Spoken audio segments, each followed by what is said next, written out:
shift? Obviously, I mean, I'm not from Hong Kong, but I would assume people saying, "Hey, I'm going to go to college in the States," is not necessarily always the most common thing. I'm gonna be Yeah. 7,000 miles away from my family. Was there a moment where you're like, "I have to do this?" Yeah, so you'll be surprised to know that that's actually very common there. So a Oh, lot you of the see, international schools, I don't know. yeah, no, I don't blame you. I mean, Yeah, it would be very surprising, right? There's a lot of international schools in Hong Kong. I went to one of them. It was an American school, which means they kind of prepare you for school in the US. I mean, we did APs. The way we like the counseling and everything was very much like preparing you for college in the US. That being said, a lot of people in my high school applied to the UK or other countries or stayed in Hong Kong. But I always knew, from like whenever I started thinking about college that I would be probably going abroad. And it was a it's thing between crazy, the by the way, US. just on a side note, it's crazy to hear someone say, "I'm going abroad," i.e. studying in the I US. know, yeah. Yeah.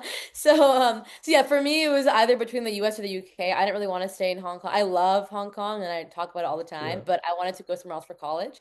yeah. And so yeah, it was a thing I always knew I was going to go to the US. It was just a matter of where. How does US food I was telling you off camera that, I'm a huge foodie. How does US food compare to Hong Kong food? That's a Be great question. honest. Are you saying like the cuisine, like American cuisine No, and no, no, no, just overall food. just the food? What's Oh. better? Oh, that's a hard. I mean, I'm in LA, so food here is great, but honestly, I would say Hong Kong. The food, Okay. there's so much because also Hong Kong is so like diverse. Yeah, There's so many people, and so there's all sorts of food. But like, I mean, I'm in LA. I go to New York a lot, so those two places are great for food. yeah, And so I would say Hong Kong just because I've tried more food there. yeah. But I'm also a big foodie, so I'm in LA, and I'm grateful to be here in a place that has a lot of good restaurants.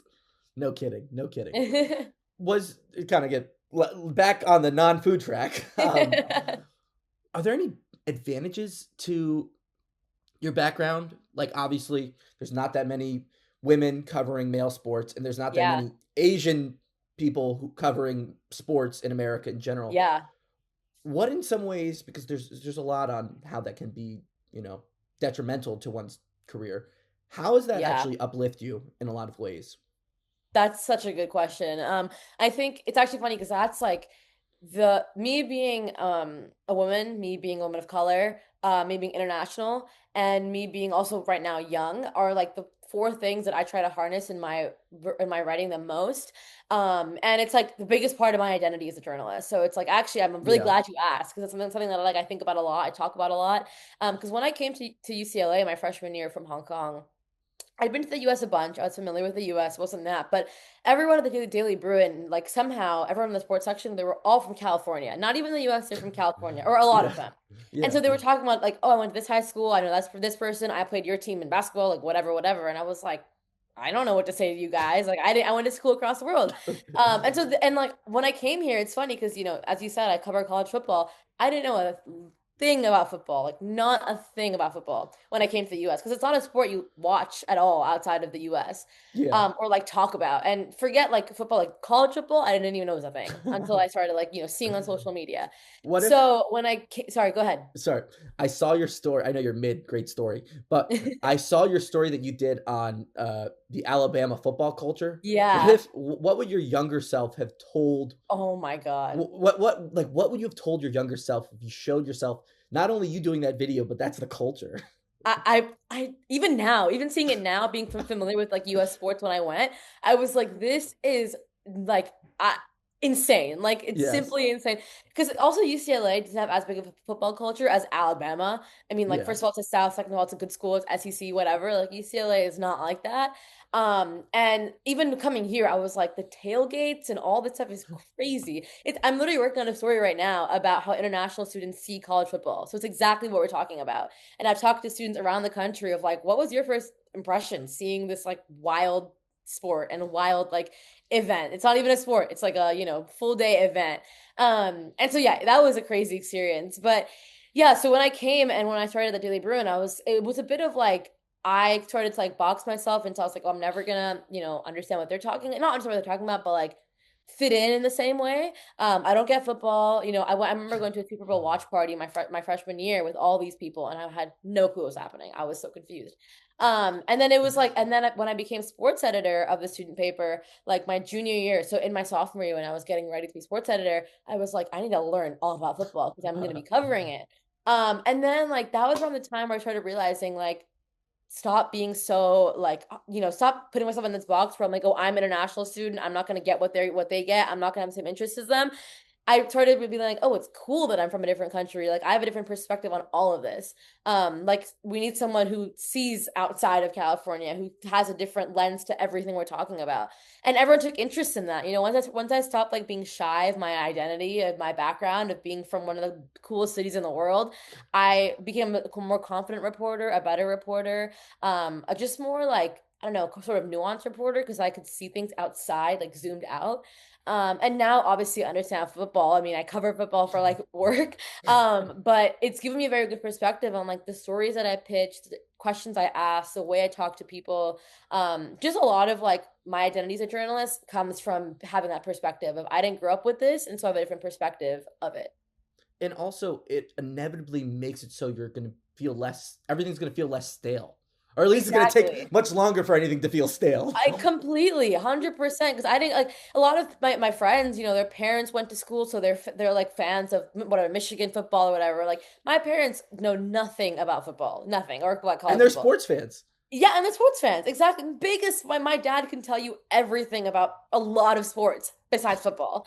So like it's just interesting because it's fun to talk to them about football even and like realize and think about what they find interesting. Like an average person sitting across the world, like what is interesting for them about this like Yeah. crazy random sport. And that gives you perspective because again, you kind of zoom out and be like, okay, like not all this is normal, you know, like this is all not like just normal for everyone around the world.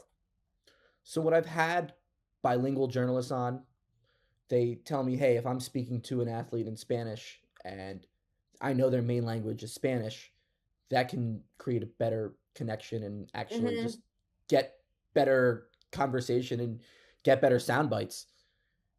Are you able to utilize that in any way? Because obviously there's not that many Asian athletes, but not being Joe Schmo white guy, Yeah. you're inherently different. And also being a woman, you're inherently viewed differently by people in 100%. sports media, whether you want Yeah. to or not. Is there Yeah. any way you can kind of use that to your advantage almost, especially when talking to athletes? Yeah. I mean, in terms of the language thing itself, 2 summers ago, between sophomore and junior year, I worked at the South China Morning Post, which is like the paper of record in Hong Kong. And a lot, I mean, like there was all of it was like in English, but there were times where I was in settings where I was like, I had to speak Chinese. And if I couldn't, I mean, like I would have been fine if I couldn't, but it really helped that I could. Like I could go into, I've been into China a couple times. And I could just speak Chinese to get around and get people to just like speak. Some people only speak Chinese. And so that really helps. I mean, athletes knowing that like I can do both, that like if there's some things that they don't know how to fully articulate, because I did speak to some Chinese athletes at some point, not Hong Kong athletes. And if there's something that they can't articulate fully, they know that they can speak Chinese and I can like for the most part understand what they're saying. So that really helps. Same thing. I interned the summer before in India at this paper at the NDTV, which is like a big news channel and also a website. And same thing with them. They knew I could speak Hindi. We conducted interviews in English, but like them knowing that like if they need to elaborate on something that's like harder to articulate in English, they can speak Hindi. So that really helps me, and that's a thing I think if I were to work anywhere in anywhere Hong Kong, India, or the US, I'd be able to utilize those like language skills just in itself. And again, just the perspective of like seeing how newsrooms work and how sports work outside of the US in two really, really big parts of the world, aka China and India, and now in the US, I think gives me just really good perspective of like a lot of different things. Did you just tell me subtly that you're trilingual? Yes. For the most part, for the most part. I wouldn't say I'm like completely fluent in all three as I am in English, but I can totally survive in India and China using like Chinese and Hindi respectively. I barely know Pig Latin.